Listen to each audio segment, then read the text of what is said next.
Hi guys, welcome back. What we're going to do is go through today basically just some ideas against someone grabbing your throat. With one hand is actually pretty easy. The hand is going to be sort of this, like this, so it's very easy to have a big gap here that when he's grabbed and if he squeezes, then it's very easy for me just to move away. What's hard is if he's going to grab and then try and sort of tuck his finger in behind my, there we go. Or his thumb, sorry, not his finger, but trying to sort of tuck his thumb in behind my windpipe. So it makes it harder for me to talk, obviously, so do it for me. Squeeze, squeeze, squeeze, squeeze, squeeze, squeeze. There we go. Good squeeze. So my voice goes horrible. Squeeze, please. Squeeze it. There we go. And then it starts to, so this is more of the strangle idea rather than the choke. So you feel like your eyes are going to pop out a little bit, so you can squeeze. There we go. And then it's again, no, don't release it. Squeeze, squeeze, more. There we go. And then away. So what I suggest is you just get someone to do the same thing. I did the same to Monty as well. So he holds this way so he can feel them until the point where it gets uncomfortable. More so you can get a gauge of how much time you have. When someone just sort of grabs onto your throat and squeezes, you've got a couple of seconds in the sense that if they just put their hand here, then it's very easy. But if they squeeze their hand together, then it's a little bit more difficult and it starts to make you feel uncomfortable. But you do have some time. So, as we always say in the videos, you have the preempt in the sense that when he goes to do, then I look to punch. You see that most of them are pretty much the same as what I'm doing. Is that I'm initiating the first bit. We'll have more videos on the preempt side of things as well later. But I'm literally doing a very similar thing that I'm doing. When he comes, both of our hands are starting downwards. He comes towards me and then I look to push and hit forwards and then carry on with my attack. If he turns, then all I'm going to do is just start hitting the back. I'm not going to carry on trying to punch him at the front.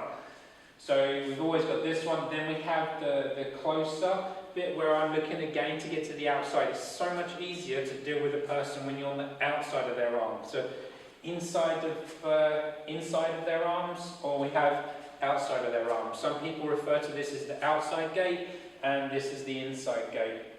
It's just whether this is a lot harder to deal with because he can grab me or go into bear hugs and so on and so forth. There's just a lot more possibility for him to do me some damage. So this side is a lot more safe for me, a hell of a lot safer for me. I've got a bit more control over his balance, whether I've got this leg forward or this leg forward. He has to turn. He can spin this direction or he can come this direction. Spinning this direction is a lot more powerful for him to hit me with like a spinning elbow or something. So I just need to be aware of all of those factors. So we look at, obviously, the preempt. I've gone and attacked him. He's come in towards, then I'm going to carry on and hit like so.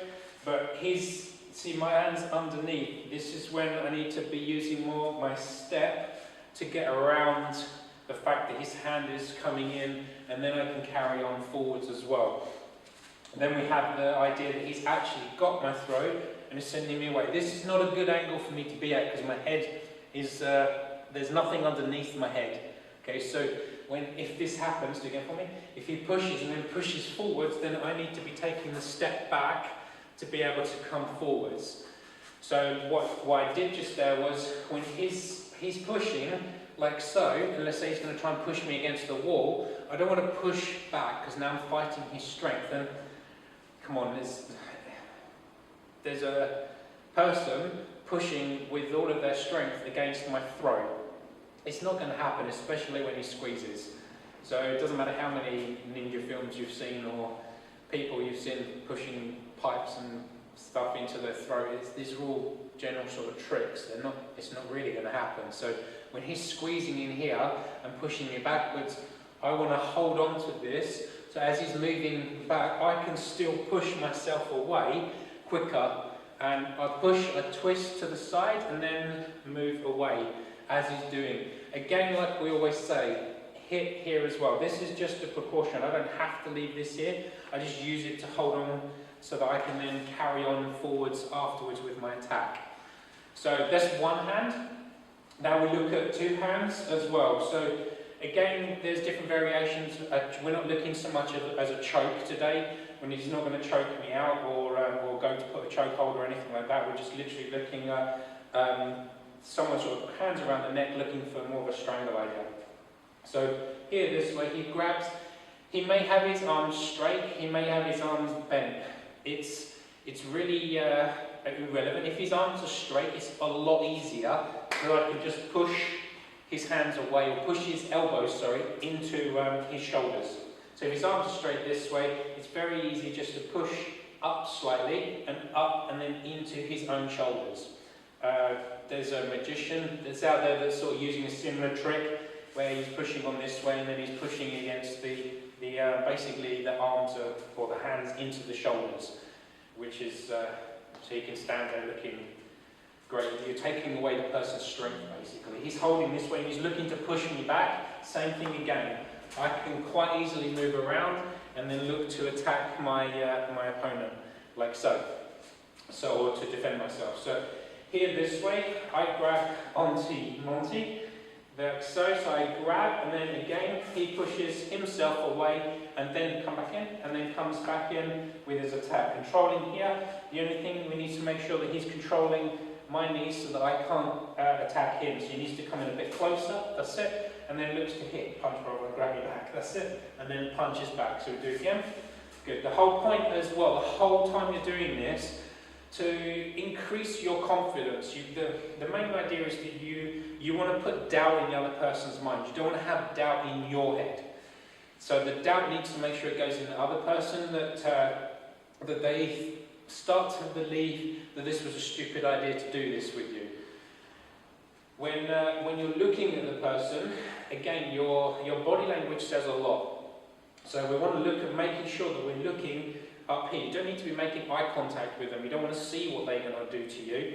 So when I'm looking, I'm always looking pretty much, like I've said before in other videos, from between either sort of the Adam's apple to the nose, or the middle of the throat to the nose, around that sort of area, so I can see everything that's going on. I can see up here, I can see his foot there, his other foot's here, hands, I've got both knees like so, chest here as well, solar plexus just like so, the throat nicely here, so I can just get used. So one drill that you could be doing with your partner is just getting used to that. So if Monty's doing the same to me, he's looking at my throat, good, and then he has to literally put his foot without moving his eyes or his head, so I keep looking at his eyes, and he's not allowed to go anywhere else, or with his face or with his eyes, but he has to touch different points. So let's say my toes.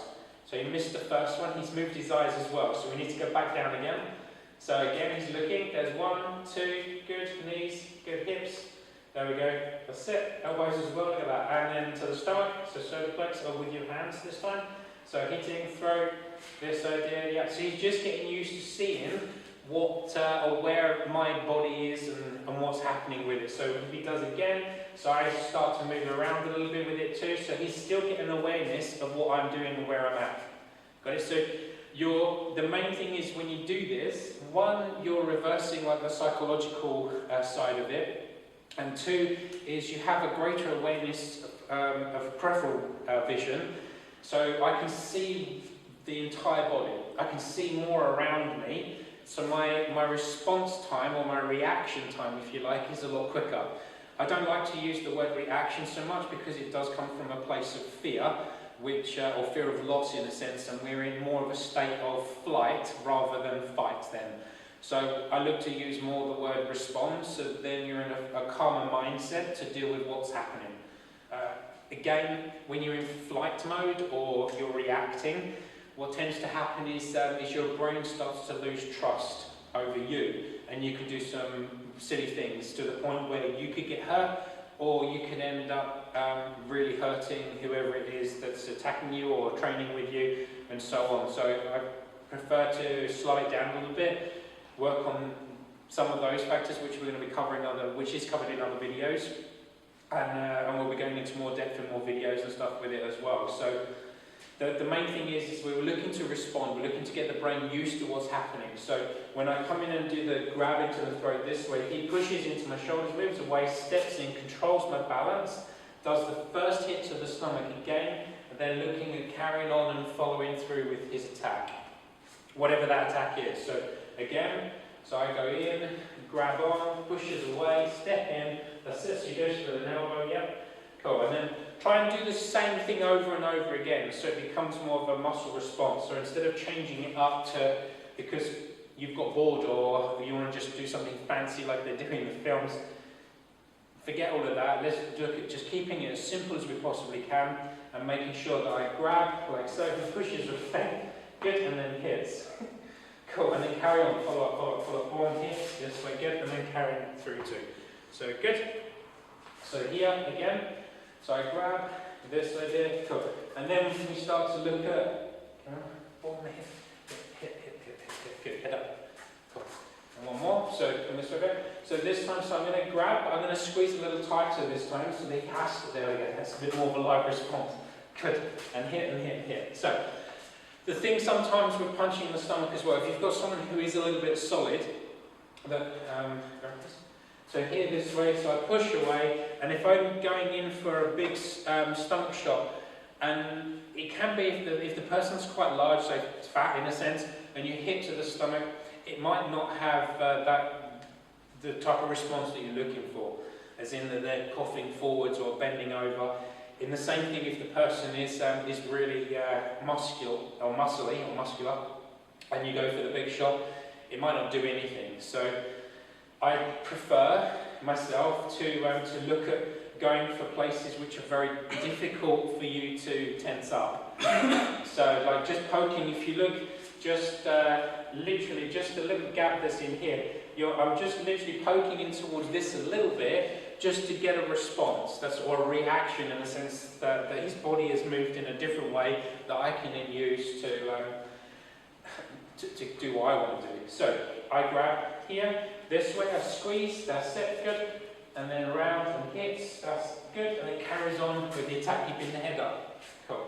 So just keep working it over and over again, and then if you have any questions, just let me know, and we can help with another video, or I'll reply back to them straight away as well for you.